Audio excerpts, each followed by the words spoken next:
country, Fiji, register our deep concern at the unfolding humanitarian crisis in Ukraine. In the spirit of constructive engagement, we call on the Russian Federation to take every available measure to de-escalate the situation and return to a path of diplomacy in good faith.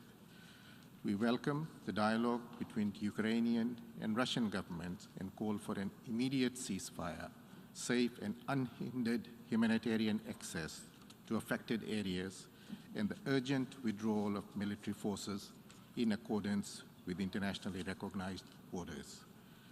The actions of the Russian Federation are violations of the territorial integrity and sovereignty of Ukraine and are inconsistent with the principles of the Charter of the United Nations.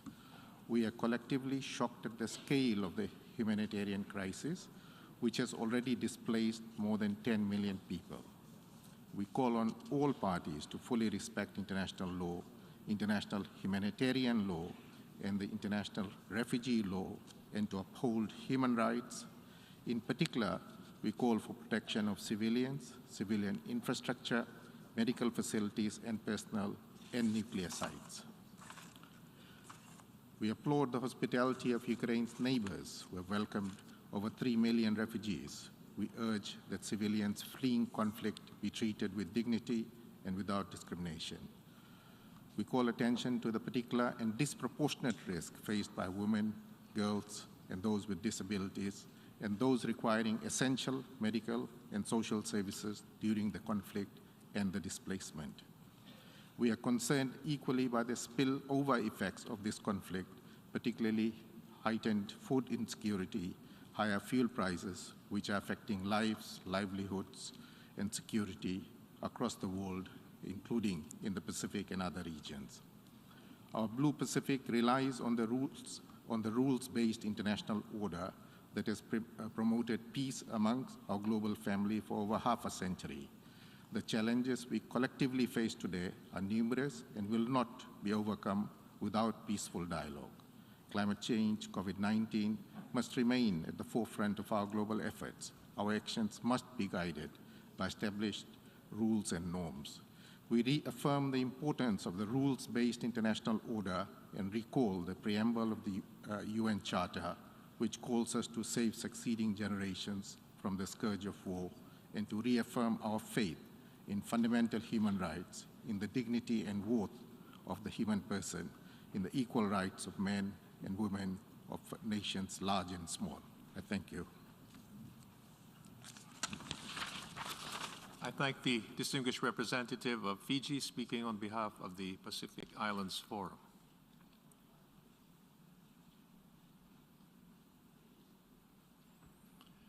I now give the floor to the distinguished representative of Georgia.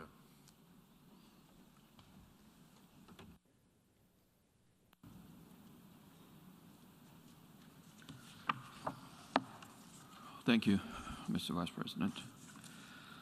Georgia aligns itself with the statement made by the European Union, and in my national capacity, I would like to add the following.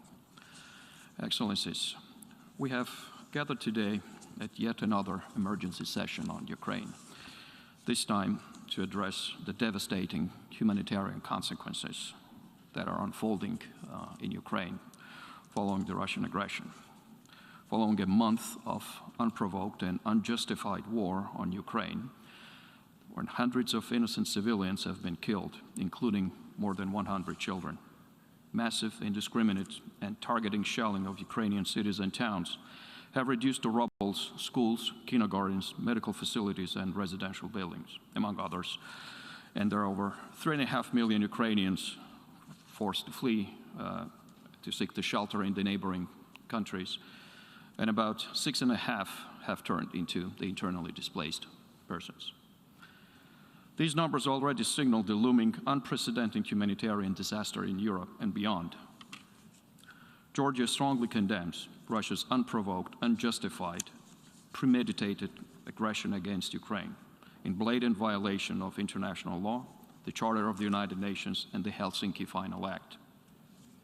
We call on Russia to comply with the provisional measures of the International Court of Justice of 16th of March that binds Russia, and I quote, immediately suspend the military operations that it commenced on 24 February 2022 in the territory of Ukraine, unquote. According to OHCHR, most of civilian casualties recorded were caused by the use of explosive weapons with a wide impact area, including airstrikes, shelling from heavy military artillery, multi-launch rocket systems, and missiles. Also, Ukraine reports the use of the banned phosphorus munitions. We're appalled by Russian forces' attacks on journalists and medical staff and by the reports of rape, abductions, and executions, looting and robberies with acts of violence against local residents, and seizure of civilian housing. All of these actions are grave violation of international humanitarian law and amount to war crimes. These attacks must stop immediately. Humanitarian corridors and delivery of aid must be guaranteed for every civilian, for those who decide to stay and for those who choose to leave. Dear colleagues, this aggression served as a major wake-up call for the international community. It is the fact that the patterns of Russia's actions and its scenarios against its neighbors are the same. Georgia experienced Russia's full-scale military aggression in 2008 with blatant violation of all international rules and norms. This pattern of behavior that we now see in Ukraine brazenly undermines the entire international rules-based order, poses great threat to regional and global peace and security, and are inconsistent with the ways how responsible states should act in the 21st century. Russia now plans to hold a fake referendum on creating the so-called People's Republic in Kherson, which echoes a bitter 8-year anniversary of sham referendum organized in the Crimean Peninsula, serving at that time as a pretext for Russia's illegal annexation. In a similar vein, on 12th of March, another so-called parliamentary elections were carried out in the Russian-occupied Abkhazia region of Georgia. Next month, on 10th of April, similar illegal venture is planned in another occupied region, Tskhinvali of Georgia, all in blatant violation of principles of international law. And these so-called referendums and elections are null and void and serve yet another futile attempt to legitimize Russian illegal occupation. But we do see the pattern that is clear and evident here. We urge Russia to cease aggression immediately, completely, and without preconditions, to withdraw all its forces and armaments from the whole territory of Ukraine within its internationally recognized borders, and to allow immediate, safe, and unfettered access to all international humanitarian and human rights actors and mechanisms. Also, we urge Russia to do the same with regard to the occupied Georgian regions and fulfill its obligations under the ceasefire agreement of 12 of August 2008. Excellencies, the draft resolution before us today, A/ES11/L2, is a humanitarian plea of millions of Ukrainians who bear the brunt of devastation caused by the needless war. At the core of this draft resolution lies the resolve of the international community to uphold the very principles of the UN Charter and the international law, with the primary objective to alleviate the suffering of the innocent civilians. With this spirit, Georgia, as one of the initiators and co-sponsors of this draft, calls on all of you to vote in favor of the proposed draft, to vote in favor of the principle and in favor of the UN Charter. I thank you. I thank the distinguished representative of Georgia.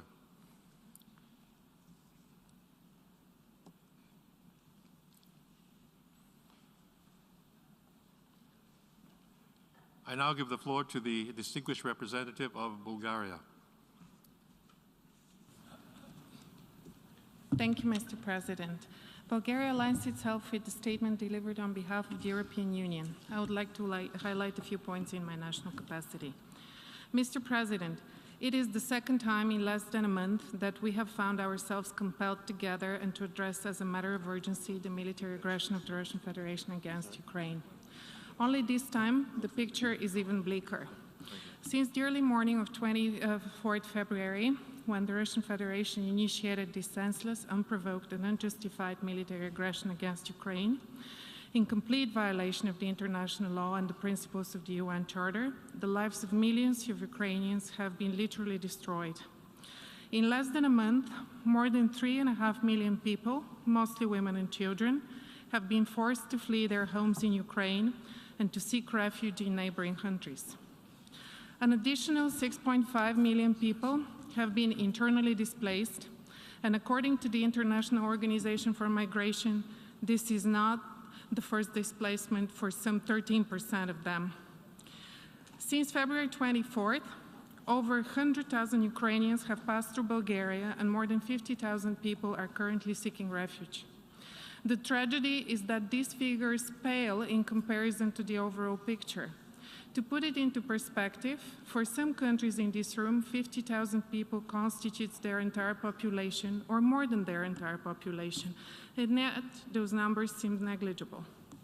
Yesterday, Bulgaria, together with Luxembourg and Jamaica, as co-chairs of the Group of Friends of Children in the SDGs and 90 other countries, launched a statement in support of the children affected by the war in Ukraine. This unspeakable war has caused the death of at least 75 children, and at least 99 have been injured. The immediate and long-term effects of the war and the psychosocial health, welfare, and development of children are of enormous magnitude and difficult to reverse. The Office of the UN High Commissioner of Human Rights reports 2,510 civilian casualties. Of those, 953 killed and 1,557 injured. And that statistic is already outdated, as the actual numbers are considerably higher and continue to increase as we speak. Those casualties have been caused by the use of explosive weapons with a wide impact area, including shelling from heavy artillery and multiple launch rocket systems and missiles and airstrikes. The images of destruction are haunting. Less than a month ago, vibrant cities buzzing with life are now flattened. Critical civilian infrastructure is being indiscriminately and deliberately destroyed by the Russian forces. Hospitals are being shelled, thus causing even more suffering, all of which is being done in blatant violation of international humanitarian law. Even wars have rules, and the Russian Federation has been systematically violating them all. The humanitarian situation is being described as dire and further deteriorating, but those words do not do it justice. Reality is even worse. We cannot be indifferent, and we must all show unity in standing up for the principles of the UN Charter for international law and international humanitarian law. Bulgaria condemns in the strongest possible terms the unprovoked and unjustified military aggression of the Russian Federation against Ukraine, and demands that the Russian Federation immediately cease its military actions, unconditionally withdraw all forces and military equipment from the entire territory of Ukraine, and fully respect Ukraine's territorial integrity, sovereignty, and independence within its internationally recognized borders. The use of force and coercion to change borders has no place in the 21st century. Tensions and conflicts should be resolved exclusively through dialogue and diplomacy. This senseless war must stop now. International humanitarian law must be fully respected. Civilians, including humanitarian personnel and journalists, must be fully protected. Safe and unhindered humanitarian access of humanitarian personnel must be fully ensured, and safe passages for civilians should be allowed. I urge you all to support the resolution on the humanitarian consequences of the aggression against Ukraine. We owe it to the courageous people of Ukraine, but most of all, we owe it to ourselves. Thank you. I thank the distinguished representative of Bulgaria.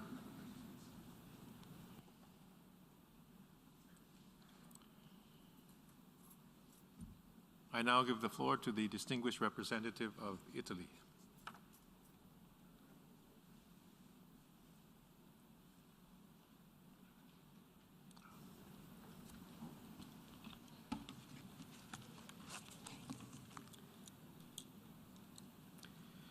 Mr. President, Italy aligns itself with the statement delivered by the European Union and wishes to make the following remarks in its national capacity. 1 month has passed since the Russian Federation initiated, with the complicity of Belarus, its unjustified and unprovoked aggression against Ukraine, against its sovereignty, against the integrity of its borders, triggering a level of humanitarian catastrophe that Europe has not experienced since World War II.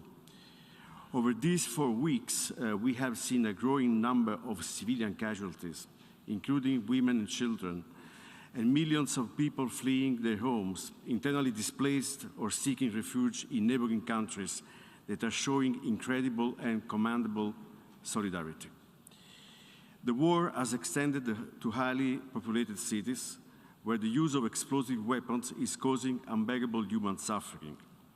We have been also witnessing the devastation of essential infrastructures, such as hospitals, schools, bridges, highways, and water systems, which will aggravate the condition of the civilian population for years to come.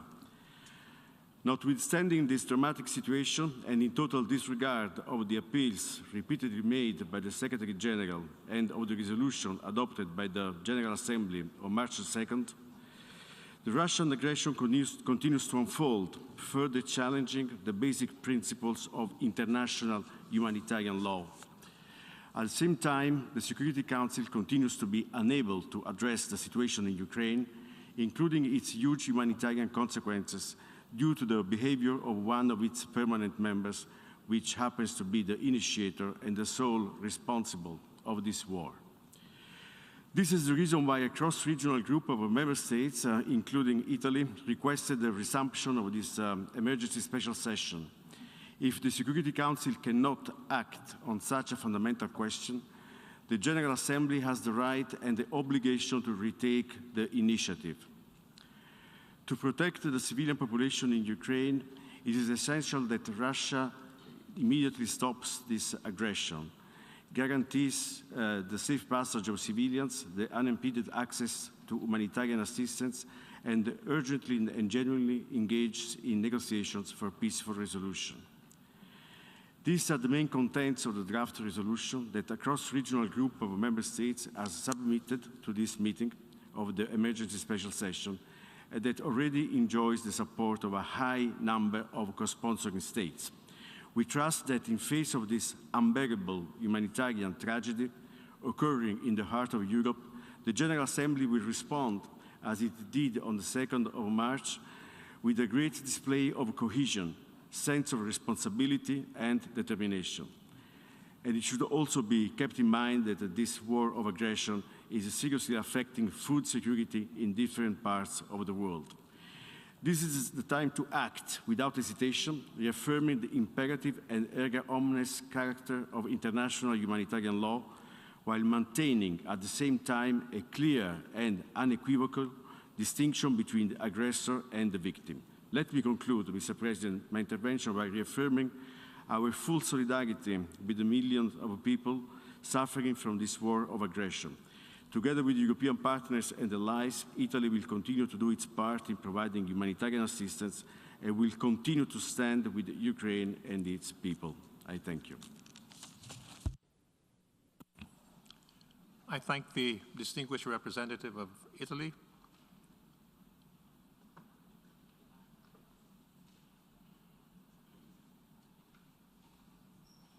I now give the floor to the distinguished representative of Brazil.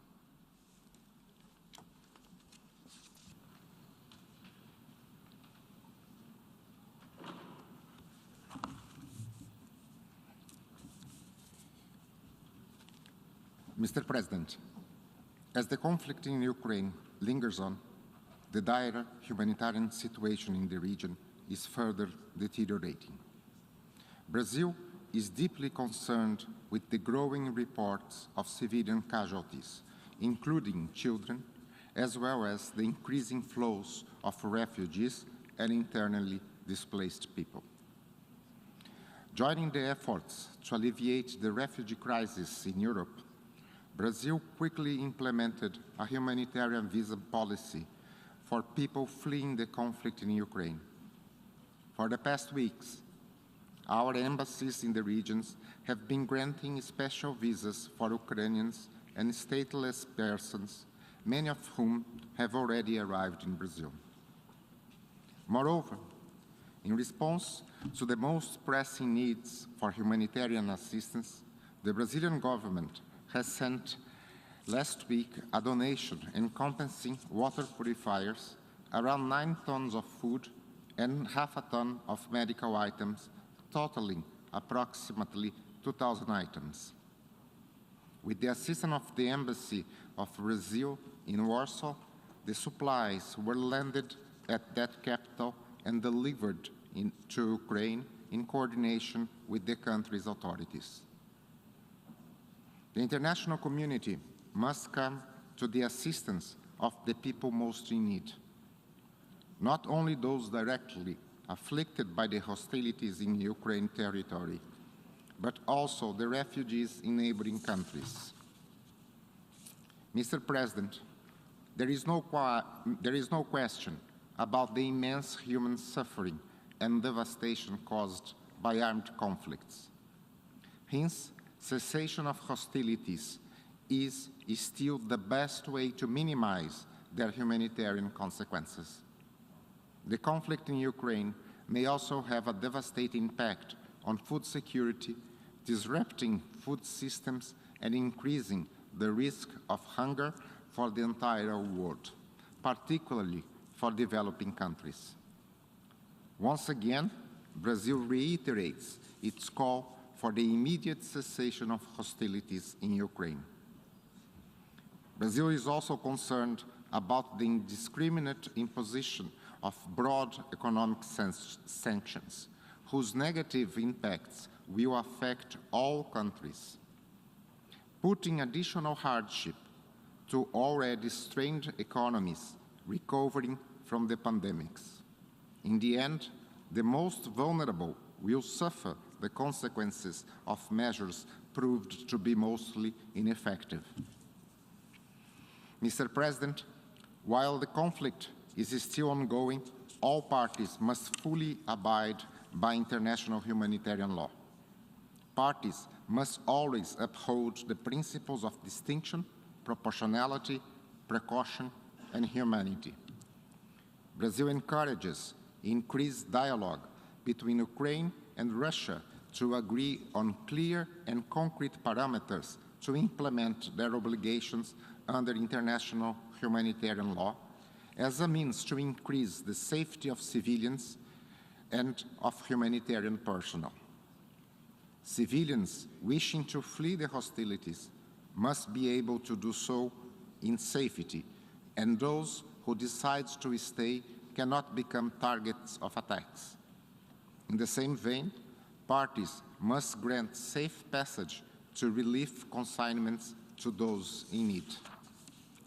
Brazil is deeply concerned with the impact of the conflict on the most vulnerable, including on the reports about difficulties to evacuate people with disabilities.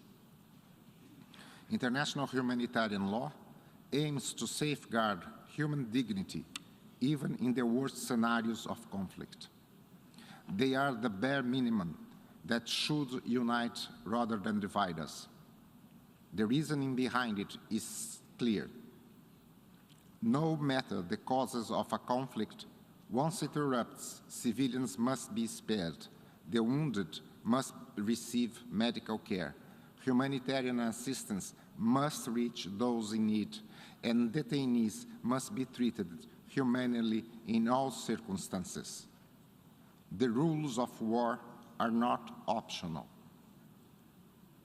When the lines between combatants and civilians become blurred, we risk seeing a rise in civilian casualties, especially in armed conflicts fought in urban areas and when explosive weapons are used in these contexts. Civilians are being called to join the fighting, possibly with no proper training. Parties should strive to ensure the protection of civilians and of critical civilian infrastructure, no matter where hostilities are conducted. The reports of attacks on healthcare facilities in Ukraine, resulting in dozens of deaths and injuries, are particularly worrisome. Health workers and medical facilities have special protection and should not become military targets. Mr. President, the General Assembly has once again been convened to address a pressing situation of a threat to international peace and security with dire humanitarian consequences. The United Nations must act responsibly and in a meaningful way. We should strive to act together towards measures that will have a meaningful impact on the ground and that can lead to a lasting peace in Ukraine. I thank you.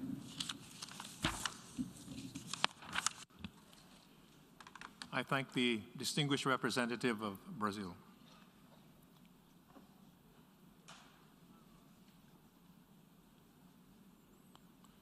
I now give the floor to the distinguished representative of Indonesia.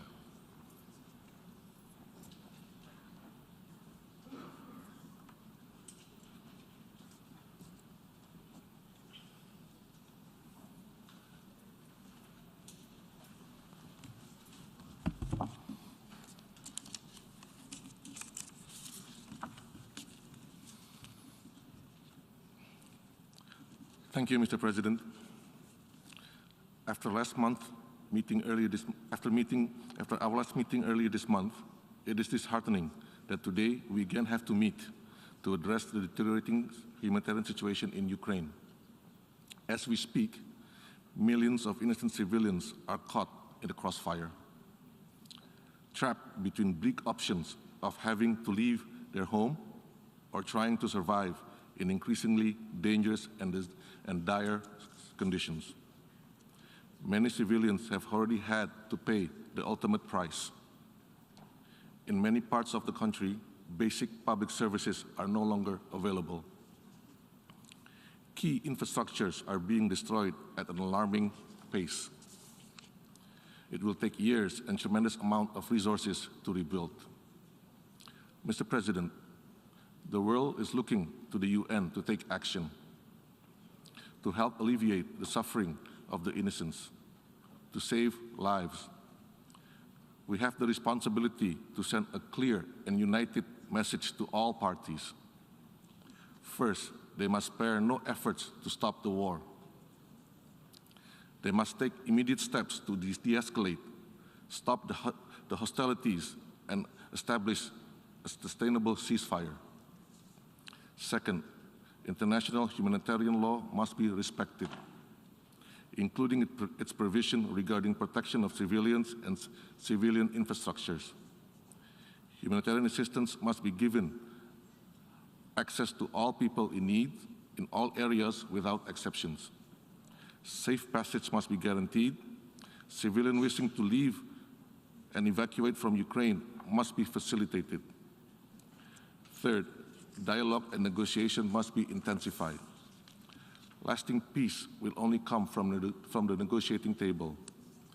We have to collectively push for dialogue and peaceful solution. Anything short of this objective will only worsen the humanitarian crisis in Ukraine. Mr. President, many have pointed out that the situation in Ukraine is on a scale that is not seen in Europe for decades. Its humanitarian ramification has been devastating.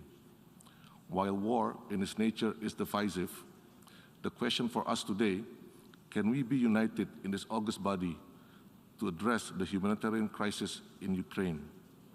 Or will we allow ourselves to be divided and let our differences take the better of us and stand idle while many are suffering? For Indonesia, the answer is crystal clear. We want the General Assembly to maintain its unity and take a united action to help address the humanitarian crisis in Ukraine. After all, the UN is the global body that has the comparative advantage to address humanitarian crisis. Anything less will only further reduce global trust and respectability of the United Nations. It is time to put humanity beyond and above political differences and work towards the ultimate goal to end the war and the suffering and to achieve perpetual peace in Ukraine. I thank you. I thank the distinguished representative of Indonesia.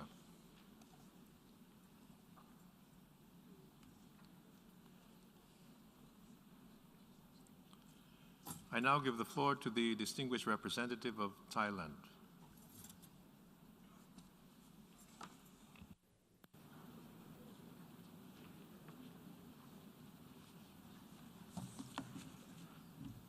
Mr. President, Thailand is gravely concerned by the ongoing humanitarian crisis in Ukraine and is deeply saddened by the loss of innocent lives and destruction of property and civilian infrastructure in Ukraine, as well as by the plight of affected civilians, including those who have fled neighboring countries. We call for the respect for and the protection of civilian life and infrastructure, and for the facilitation of access to humanitarian assistance to those affected within and around Ukraine, without discrimination on any basis and without politicization. In this regard, Thailand calls on all parties to fully comply with their obligations under international humanitarian law and international human rights law, and underscores the need for all actors engaged in the provision of humanitarian assistance to promote and fully respect the principles of humanity, neutrality, impartiality, and independence. Thailand reaffirms our commitment to support the international community to alleviate the consequences of ongoing humanitarian crisis in Ukraine, which has already been challenging due to the impacts of the COVID-19 pandemic. On our part, Thailand has provided humanitarian assistance, including food, medical, and other essential supplies to the affected civilians through the Ukrainian Red Cross Society. Additionally, the Thai Red Cross Society has also provided financial contribution to the Ukrainian Red Cross Society in support of the ongoing humanitarian operations, as well as raising funds from the public for the Ukrainian Red Cross Society's relief activities. Mr. President, the escalation of the situation will only cause wider impacts, including humanitarian consequences in Ukraine and around the world. Thailand therefore welcomes and encourages continued efforts at bilateral talks between the concerned parties, looks forward to their fruitful outcomes, especially to help ameliorate the pressing humanitarian situation, and hopes for the peaceful settlement of the situation. I thank you very much, Mr. President. I thank the distinguished representative of Thailand.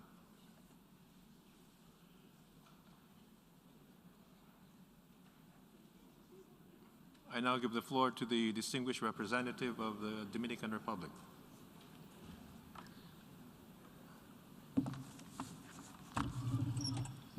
Muchas gracias. Many thanks indeed, Mr. President. We are meeting here today, member states of the United Nations. Microphone for the speaker, please. Contra Ucrania. Atrapadas en este Trapped in this conflict are millions of people, men, women, children, older persons, persons living with a disability. These groups are those that pay the highest price in this deeply regrettable situation. They pay with their suffering, with their lives, their future, and their psychological well-being. They're paying for our inability to spare them this suffering, and they're paying for our inability to prevent the fracture of their lives and dignity. The Dominican Republic feels entirely confounded by the fact that today we have 2 draft resolutions on the table. In spite of our indignation, today we will take a decision based on principles and keeping our focus on the millions of civilians that need protection by the parties to the conflict. With this in mind, allow me to make the following observations. First, it is vital that we see observed without delay and without conditions all the rules governing the conduct of hostilities contained in international humanitarian law. It is vital that we move towards the search for a negotiated solution which will restore peace in Ukraine. And when a cessation in hostilities is not viable, all necessary measures must be taken to avoid human suffering. These include and must include humanitarian access to affected civilians and must include the refraining from attacking civilian infrastructure such as hospitals, schools, and electric and water infrastructure. Mr. President, any and all people trapped in an armed conflict are vulnerable and suffer. However, there are those that are more vulnerable than others. Women, children, older persons, and internally displaced persons are particularly at risk. However, those living with a type of disability deserve and require our immediate attention. Cooperation between all actors on the ground is vital so that we can protect these people. We must do so by facilitating their movement or evacuation to safe places, and we must guarantee that their medical and care needs are met. To conclude, Mr. President, it is with deep sorrow that we affirm that if this conflict continues, its humanitarian consequences will extend beyond Ukraine's borders. Both the Russian Federation and Ukraine produce around 25% of the world's wheat and grain supply. Many countries depend on this supply, and the impact of the conflict on food security of citizens could quite simply be devastating. Let us not allow this to happen. Let us not increase this suffering. On the contrary, let us not allow the situation to continue escalating. Let us not allow this conflict to be responsible for millions of people who already suffer food security descending into the abyss of a famine. Many thanks, Mr. President. I thank the distinguished representative of the Dominican Republic.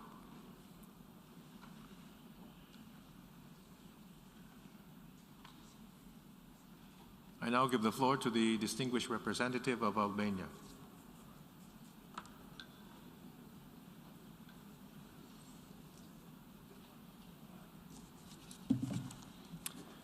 Mr. President, 24 February, 23 March, already a month into the Russian aggression in Ukraine, and the devastating situation needs no description. Figures are staggering. 12 million people are stranded in affected areas, directly exposed to insecurity, and many of them completely cut off from basic supplies, including food, water, and medicine. This represents more than 25% of the entire population of Ukraine. 10 million people have been displaced from their homes. Over 3.5 million, otherwise 100,000 per day, have fled the country, 90% of them women and children. 2,500 civilian casualties, knowing that in conflicts such figures are much higher. Massive and indiscriminate bombing campaigns have reduced entire cities to ruins. Residential areas, homes, schools, hospitals, theaters, commercial areas, everything is a target. Mariupol, the new Aleppo, has become the true face of Russia, a permanent member of the Security Council that has awarded itself a license to kill civilians and destroy cities. Dear colleagues, we know that Moscow's initial blitzkrieg plans have been derailed by the Ukrainian resistance. Ukrainians, with their resolve and conviction, know what they are fighting for. Russian soldiers, in their disbelief, do not know what they are dying for. Let's not forget, this is not a war of Russians against Ukrainians. This is a war of one man in his own seclusion, and who, by his reckless actions, has managed to generate in a few weeks the biggest ever solitude and world isolation for his own country.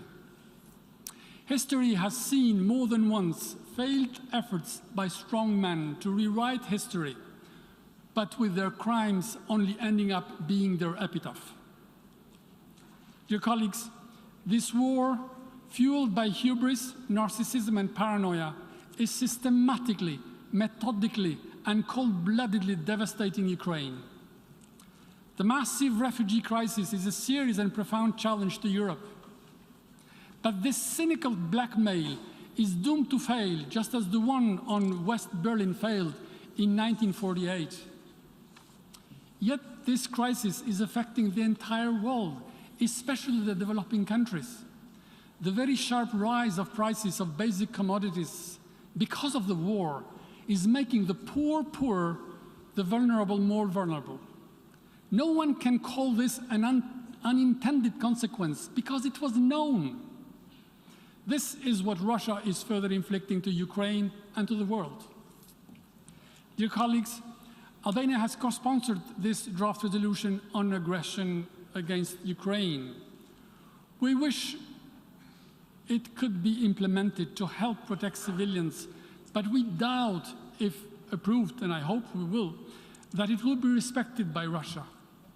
It is hard to believe that a country that has blatantly broken every rule in the book of international law will fall for the text which it has undermined in the Council and it's trying to undermine here. This is why we need to show again what we stand for, support a text that spells clearly why we have this situation, what needs to be done, and by whom. A text that has only one definition for aggression: aggression. Dear colleagues, we know that no future can ever be successfully built while living in the past. Therefore, make no mistake. If Russia succeeds in this illegal war, we all have been warned. The line will not be drawn at Ukraine. I thank you. I thank the distinguished representative of Albania.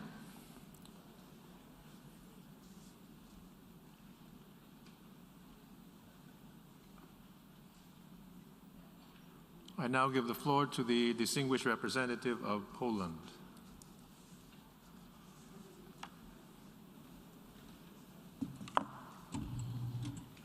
Mr. President, distinguished delegates, Poland fully supports the text of the resolution submitted by Ukraine on the humanitarian consequences of the aggression against Ukraine.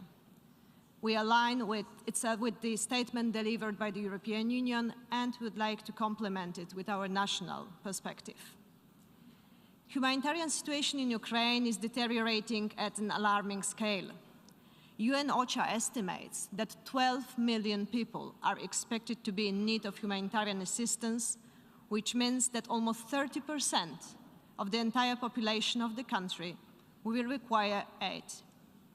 People trapped in Ukrainian cities are in need of urgent humanitarian assistance. The sole actor responsible for this disaster is Russia. Distinguished delegates, 1 week ago, Russian forces dropped a bomb on a theater, clearly marked as a civilian object sheltering children, where hundreds of civilians were seeking safety in the besieged city of Mariupol.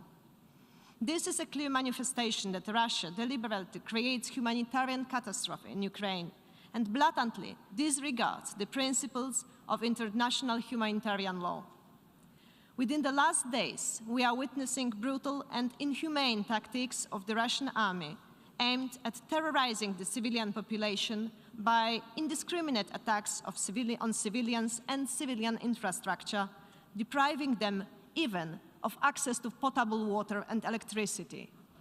Poland condemns in the strongest terms attacks against civilians and civilian objects, such as schools, hospitals, orphanages, and critical civilian infrastructure. These acts constitute grave breaches of the Geneva Convention, of which 196 countries, including Russia, are parties, as well as serious violation of laws and customs applicable in an international armed conflict. These acts are war crimes under international law. We must not remain silent. By voting in favor of the draft resolution presented by Ukraine, we voice support for immediate cessation of hostilities and ensuring humanitarian access. That is what we, as the international community, are obliged to deliver. Since the beginning of Russian invasion, the OHCHR has reported almost 2,500 civilian casualties in Ukraine, including 925 persons killed. Real numbers are likely much higher. It must stop. By voting in favor of the draft resolution presented by Ukraine, we voice support for immediate cessation of hostilities and ensuring humanitarian access. This is what people in Ukraine desperately need. This is what we, as the international community, are obliged to deliver. Distinguished delegates, the humanitarian consequences of the ongoing war brought by Russia on Ukraine are not limited to Ukrainians in their home country. As a neighbor and close friend of Ukraine, we in Poland see firsthand the dramatic humanitarian consequences of the Russian aggression against Ukraine. Every day, at the Polish-Ukrainian border, we witness constant inflow of people who enter Poland, severely traumatized. Since 24th of February, already more than 2.5 million were forced to leave Ukraine as a result of Russia's military aggression, out of which 2.2 million fled to Poland, and most of them found shelter and stayed there. In the spirit of solidarity, Poland will continue to admit and provide shelter, food, healthcare, and safety to every person in need, regardless of their nationality, race, or religious creed. We have registered already 170 nationalities on our border. The consequences of Russia's invasion on Ukraine are being felt in almost every country around the globe. It affects Ukraine, it affects Europe, it affects us all. Distinguished delegates, the resolution submitted by Ukraine focuses on urgent humanitarian needs and expresses support for the efforts of the United Nations and humanitarian organizations to provide help to the Ukrainian people, and further demands a cessation of hostilities and urges humanitarian access. It also reflects on the broader consequences of the war, including the food security worldwide, in particular in least developed countries. Moreover, it contains strong language on the need for the protection of all civilians fleeing the war without discrimination, including foreign nationals, notably students. We call on each member state to stand firmly behind the resolution on the humanitarian consequences of the aggression against Ukraine and vote in favor. This is the text that was elaborated together with and agreed upon by Ukraine, thus respectful of the particular needs of the country most concerned. As a member of the cross-regional group of countries who worked on this resolution, Poland would like to emphasize that we have ensured an inclusive and transparent process. We are convinced that by supporting this resolution, we demonstrate our support to the people of Ukraine who are facing dramatic humanitarian consequences of the war brought on them by Russia. 76 years ago, this Assembly decided that we are determined to save succeeding generations from the scourge of war. At the moment, we are failing. Every day, more people are being killed, including children. Hundreds of thousands remain trapped in besieged cities, very often without access to water supply and medicine, with food supplies close to running out. It is our obligation to act now by voting in favor of the resolution presented by Ukraine. And thank you. I thank the distinguished representative of Poland.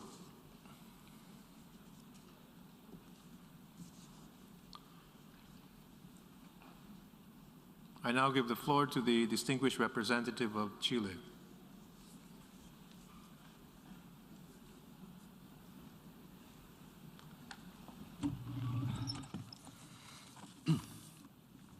Señor Presidente.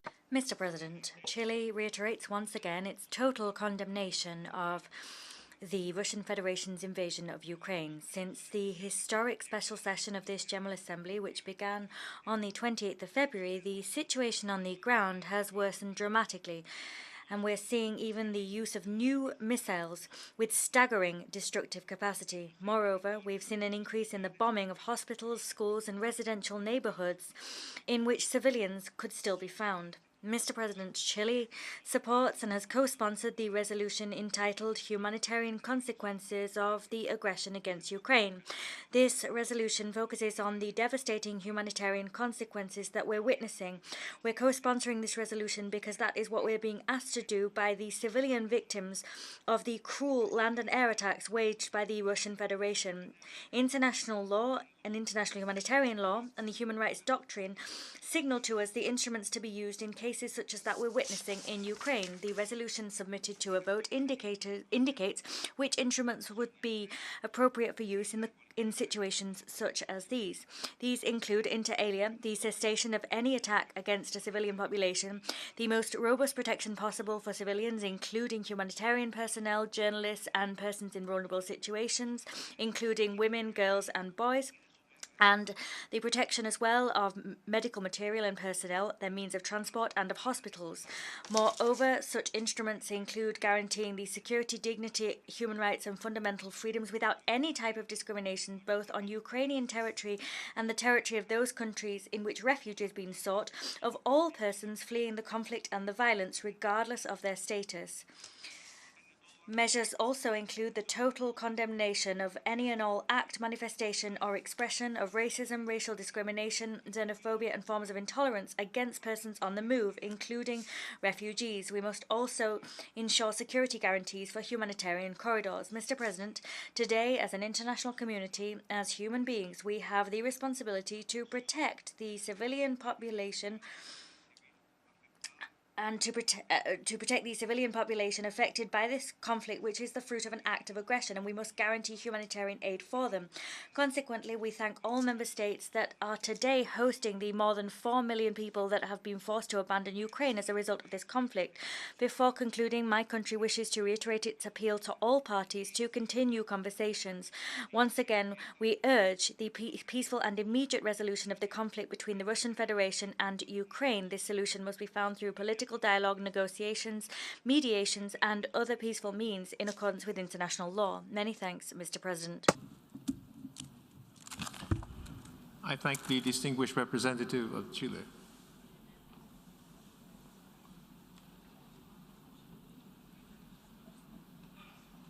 I now give the floor to the distinguished representative of Liechtenstein.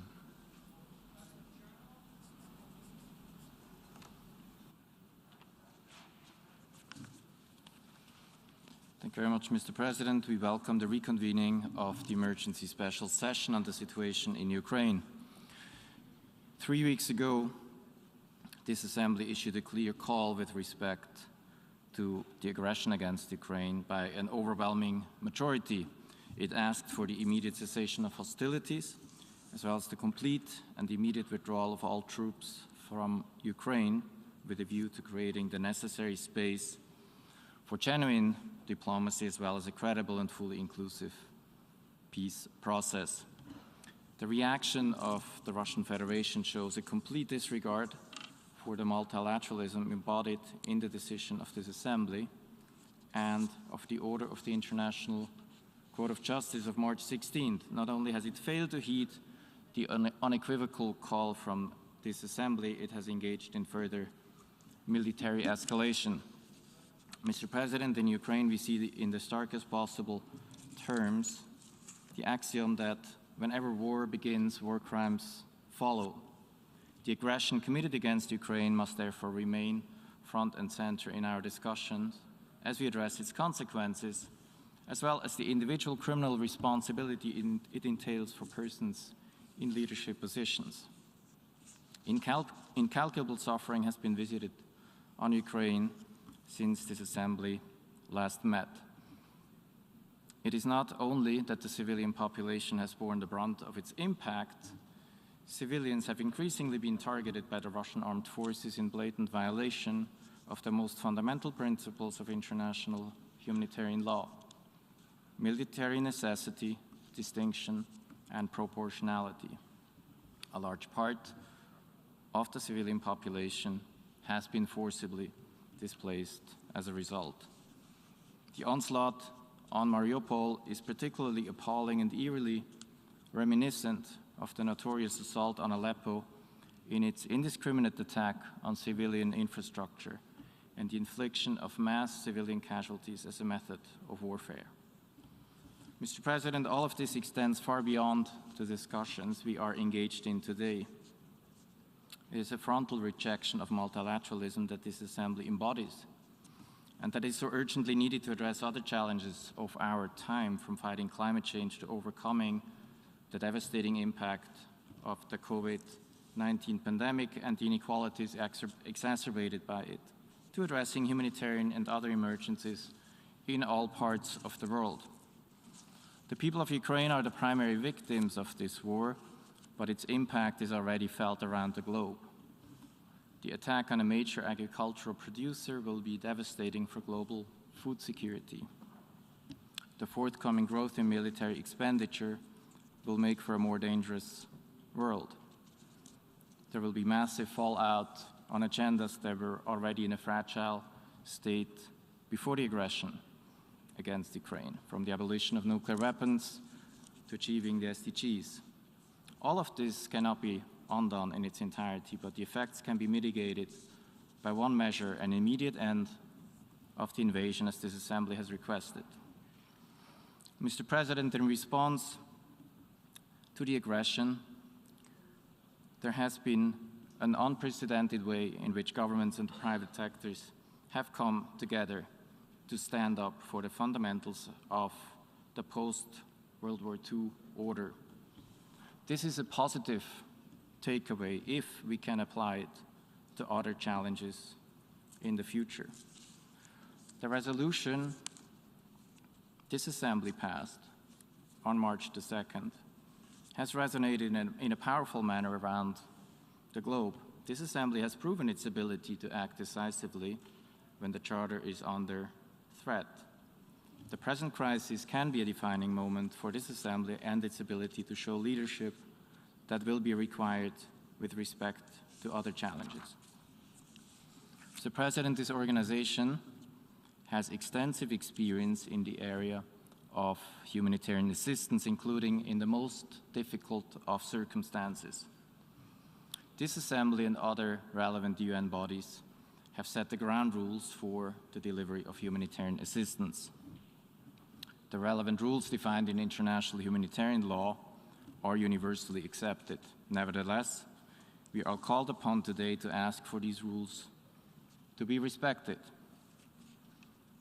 Among other things, the granting of safe passage in both directions for those fleeing and for those delivering humanitarian aid, the protection of civilians at all times and under all circumstances, the prohibition of the attack on critical civilian infrastructure at all times, and the absolute prohibition of illegal weaponry.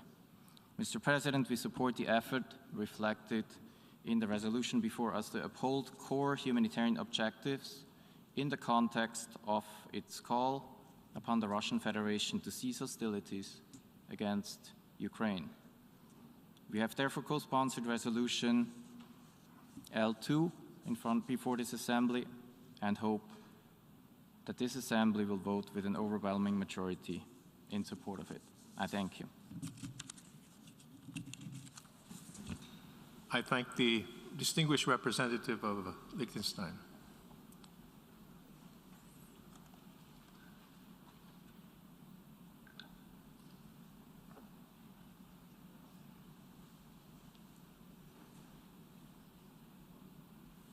I now give the floor to the distinguished representative of Slovenia.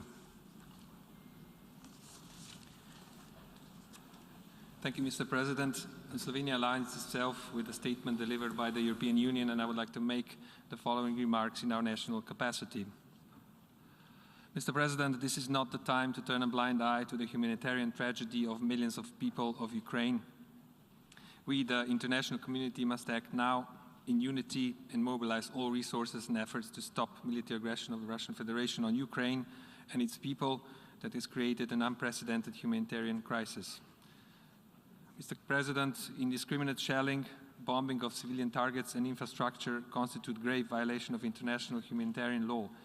Respect for the protection of civilians, especially those most vulnerable, as well as humanitarian and health workers, lie at the core of international humanitarian law.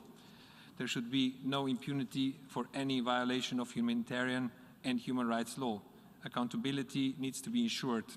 Slovenia supports the investigation and prosecution of crimes committed, including the crime of aggression, both at the international and national level. Growing refugee crisis calls for our solidarity and immediate action. Genuine humanitarian corridors allowing safe transit of humanitarian aid in and affected people out of harm's way must be established effectively, unconditionally, and safely. Neighboring countries and their citizens are doing a remarkable work in helping the fleeing people, and we thank them for that. Slovenia has already accepted refugees and stands ready to assist further. Borders must be open for everyone fleeing the war. Mr. President, in terms of humanitarian aid, Slovenia will continue to provide assistance to Ukraine and Ukrainian refugees, as well as financial assistance to OCHA, UNHCR, Caritas, ICRC, and others. Mr. President, this is not just a humanitarian crisis in Ukraine and Europe. We are facing global consequences for millions of people at risk of food insecurity. We have to scale up our support to UN bodies with mandates relevant to food security. Mr. President, we call on the implementation of the resolution adopted by an overwhelming majority on the 2nd of March in this Assembly, which in its strongest terms deplores Russian aggression against Ukraine, demands the immediate withdrawal of its troops from the entire territory of Ukraine. Today, it is urgent to support and vote for the resolution on humanitarian consequences of the aggression against Ukraine, which calls for an immediate cessation of hostilities by the Russian Federation and for protection of civilian population, including those fleeing war without any discrimination. Resolution accurately reflects the situation on the ground and calls for the respect of the UN Charter and the international humanitarian law to be respected. We stand ready to assist further. We stand with Ukraine. I thank you. I thank the distinguished representative of Slovenia.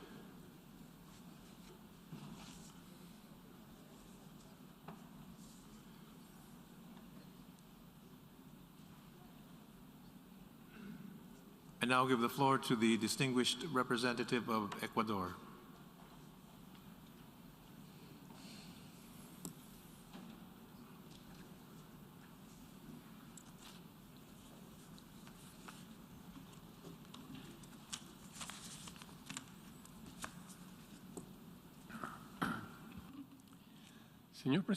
Mr. President, excuse me, says the Speaker.